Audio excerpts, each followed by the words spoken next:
Bismillahirrahmanirrahim. Assalamualaikum warahmatullahi wabarakatuh. Alhamdulillahirabbil alamin. Allahumma shalli ala Muhammad wa ala ali Muhammad. Allahumma la sahla illa ma ja'altahu sahla wa anta taj'alul hazna idza syi'ta sahla. Wala haula wala quwwata illa billahil aliyyil azim. Pemirsa yang dirahmati Allah, jamaah Masjid Raya The Nature yang Allah muliakan, mudah-mudahan seperti apa kita dikumpulkan di tempat yang penuh barakah ini, maka seperti ini pula Allah kumpulkan di surganya.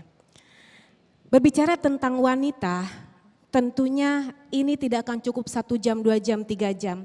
Karena ternyata subhanallah wanita ini sangat Allah muliakan. Bahkan ketika kita berbicara tentang apa yang Allah inginkan terhadap wanita, apa yang Rasulnya inginkan terhadap wanita, sangat banyak sekali.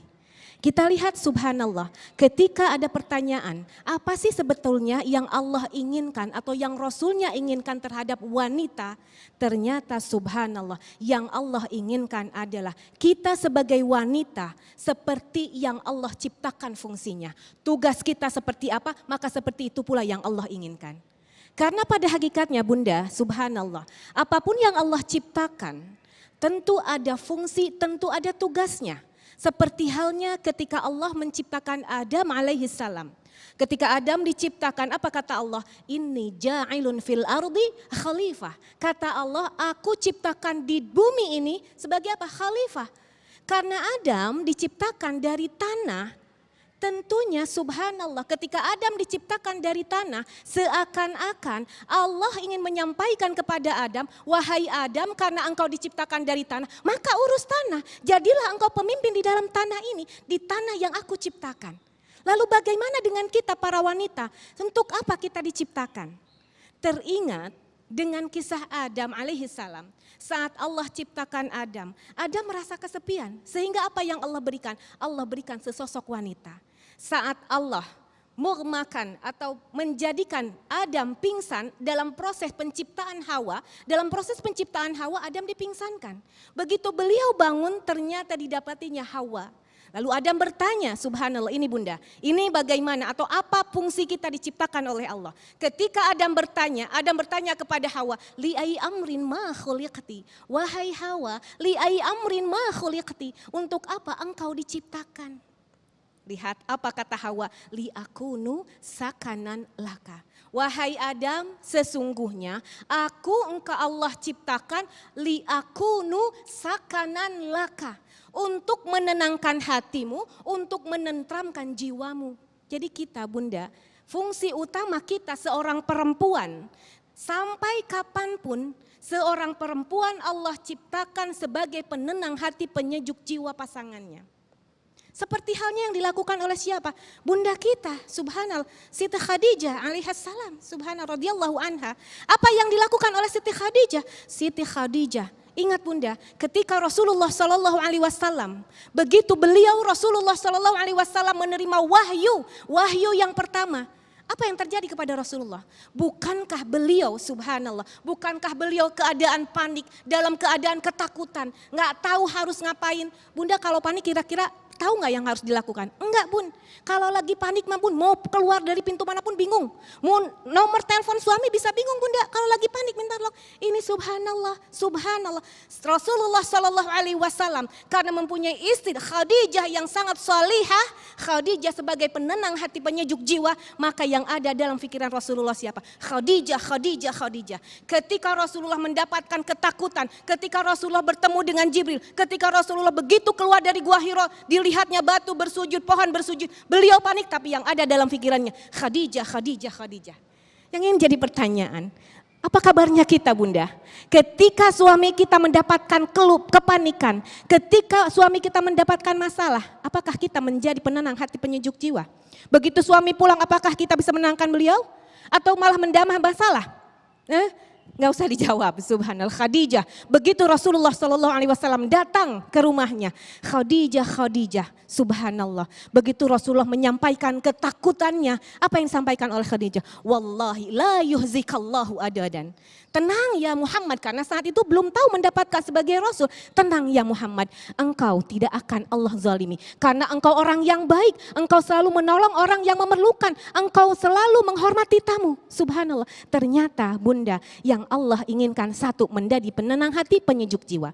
Lalu apalagi yang Rasulullah SAW inginkan? Lihat di dalam hadis dikatakan, ala ukhbirukum binisaikum min ahlil jannah. Wahai para sahabatku, kata Rasulullah SAW, tidakkah kalian ingin aku sampaikan siapa di antara istri-istri kalian menjadi ahlul jannah? Siapa mereka? Satu, al-wadud. Siapa itu al-wadud? Al-wadud itu yang mempunyai cinta. Cinta kepada suami tentunya, tetapi bukan hanya cinta kepada suami. Cinta kepada suami, cinta kepada anak-anak dan cinta kepada keluarga dari pasangan. Kenapa keluarga saya tidak diabsen? Karena keluarga kita sudah otomatis mencintai mereka. Lalu yang kedua, seperti apakah yang diinginkan oleh Rasulullah? Satu al-wadud, yang kedua adalah al-walud. Apa itu al-walud? Al-walud itu adalah yang memaksimalkan keturunannya. Jadi bukan berarti yang tidak mempunyai keturunan bukan ahlul jannah, tetapi yang berusaha dan berusaha terus itu yang Rasulullah SAW inginkan. Yang ketiga, yang indah adalah al-aud. Apa itu al-aud? Al-aud itu adalah satu, ketika seorang perempuan melakukan kekeliruan, maka datangi suaminya bunda, minta maaf bunda, jangan gengsi, minta maaf. Bisa bun? Punya kekeliruan minta maaf? Bisa. Tapi yang indah para ulama mengatakan al-aud bunda, ketika suami yang mempunyai kekeliruan, kita datangi suami dengan mengatakan, wahai suamiku, hadhihi yadi biyadik, wahai suamiku ini tanganku ada pada tanganmu, minta maaf salim bunda, la adzuku ghamdan hatta tardu. Aku gak bisa tidur sampai kau tenang, padahal yang bikin salah siapa bun? Suami, tapi kita harus datengin suami. Kenapa suami yang salah kita harus minta maaf? Rugi nggak bun? Rugi. Kenapa? Karena ternyata ini yang diinginkan oleh Rasulullah SAW. Tentunya yang diinginkan oleh Allah Subhanahu Wa Taala. Allahu a'lam.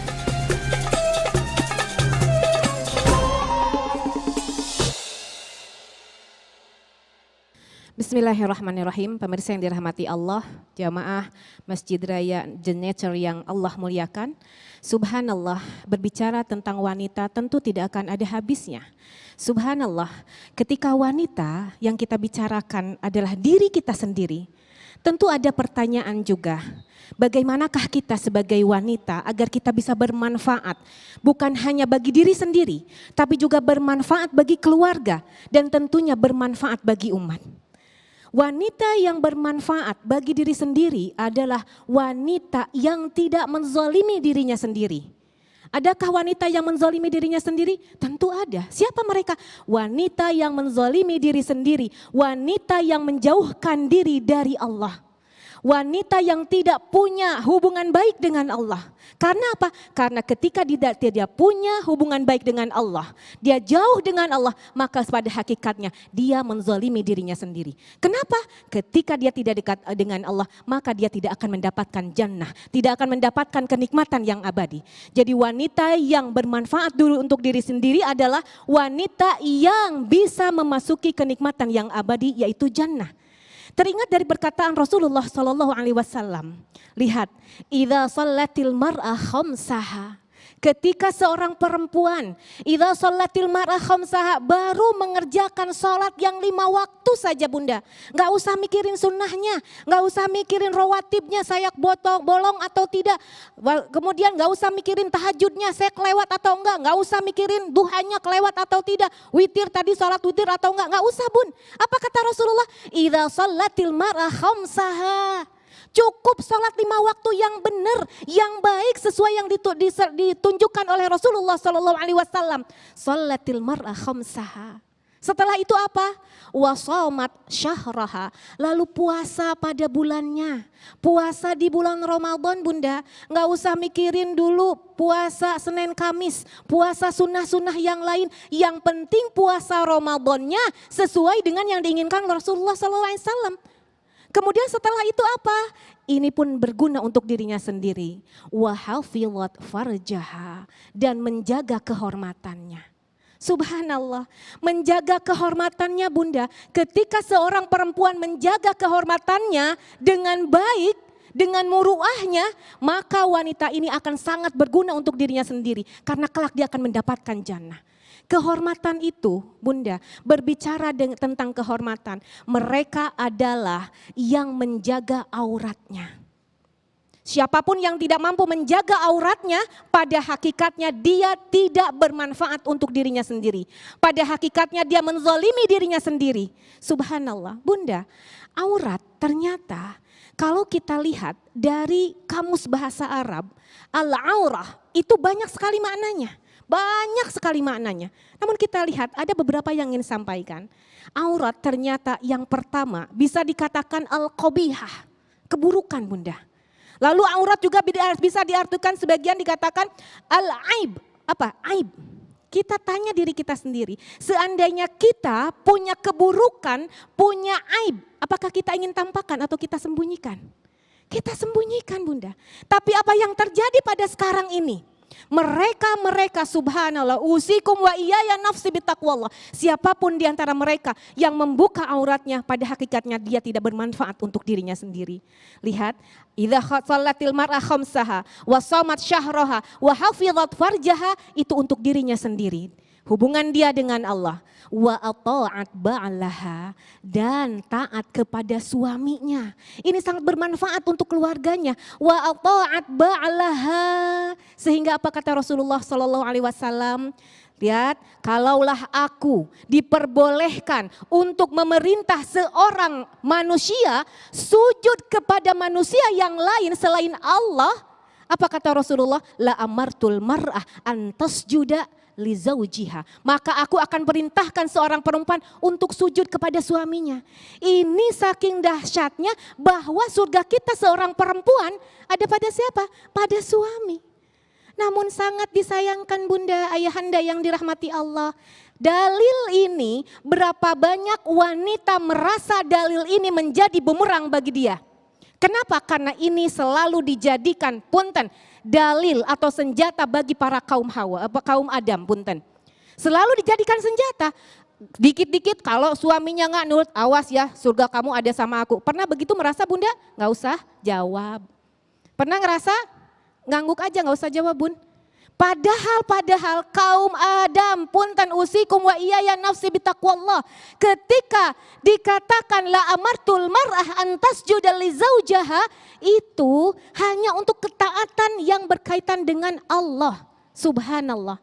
Hati-hati kaum Adam, kadang-kadang dia punya senjata sendiri.